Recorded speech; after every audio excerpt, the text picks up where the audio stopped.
Singapore থেকে ফিরেই দাদুকে হারিয়েছেন অভিনেত্রী শ্রীময়ী চট্টরাজ। এবার দাদুর স্মৃতিচারণ করলেন অভিনেত্রী।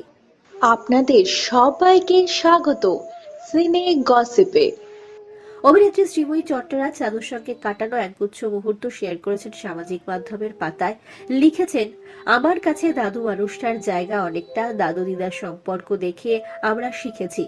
এদের বিয়ে হয়েছিল, দিদা তখন নাবালিক আর দাদু তখন হয়তো 18 বছর বয়স। হয়তো তাদের তখন বিয়ে কি সেটা বোঝার ক্ষমতা ছিল না, কিন্তু কিভাবে একজন স্বামী স্ত্রী একে অপরকে আগলে ধরে বাঁচতে পারে যখন রূপ যৌবন কিছুই থাকে না, শুধু দুটো আত্মার টান, তার নির্ভরতা আর বন্ধুত্বের কাঁধ। আর কথা বলতে পারি, সেই ছোটবেলা থেকে আজকে বিয়ে হয়ে গিয়ে এক সন্তানের মা হয়ে গেছি আমি। তাও দাদুর কাছে আমি এখনো সেই ছোট্ট গুড়িয়া। হ্যাঁ, দাদু আমাকে ভালোবেসে গুড়িয়া বলে ডাকতো।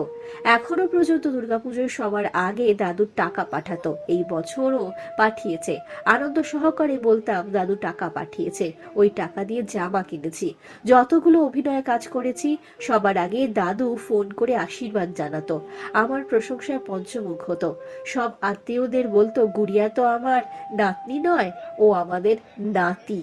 কাঞ্চন আর আমার সম্পর্কের সময় চারিদিকে এত বিতর্ক, খারাপ কথাবার্তা, এত নিউজ। দাদু তো সোশ্যাল মিডিয়া দেখতে পারতো না, কিন্তু দাদুকে যখন আশেপাশের মানুষজন বলতো, একমাত্র দাদুই আমাদের সাপোর্ট সিস্টেম ছিল। দাদু বলেছিল, আমার নাতনি কোনোদিনও ভুল কাজ করতে পারে না। আমার বিয়ের সময় দাদু সশরীরে আসতে পারেনি, কিন্তু প্রাণ ভরে আশীর্বাদ করেছিল আমাকে আর কাঞ্চনকে। বলেছিল, আমি খুব খুশি হয়েছি তুমি আমার নাত জামাই হলে।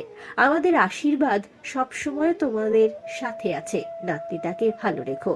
দিদার যখন খুব শরীর খারাপ হলো, তখন দাদু ফোন করে বলতো, গুড়িয়া সত্যি কথা বলছিস তো? তোর দিদা কি সুস্থ হবে? তোর দিদা বেঁচে ফিরবে তো? হ্যাঁ দাদু, দিদা বেঁচে ফিরলো।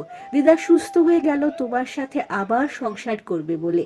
কিন্তু দাদু, তুমি তো ছেড়ে চলে গেলে দিদাকে। তুমি তো সব সময় বলতে তোর দিদা কিছুই বোঝে না, ও যেন আমার আগে চলে যায়। কিন্তু তুমি কেন এভাবে চলে গেলে আমাদেরকে ছেড়ে? আরো কটা দিন থাকতে পারতে আমাদের সাথে।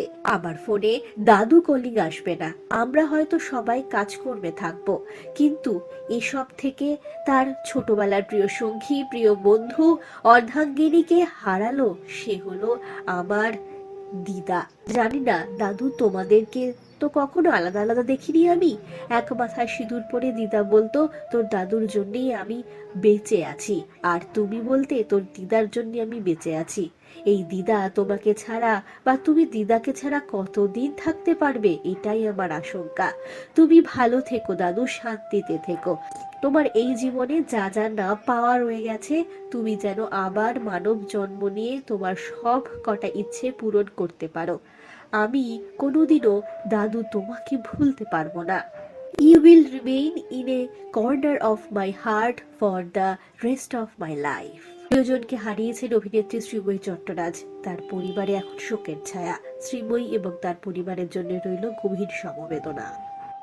আমরা হলাম সিনে গসিপ। জুড়ে থাকুন আমাদের সঙ্গে, সাবস্ক্রাইব করুন আমাদের এই ইউটিউব চ্যানেলটি।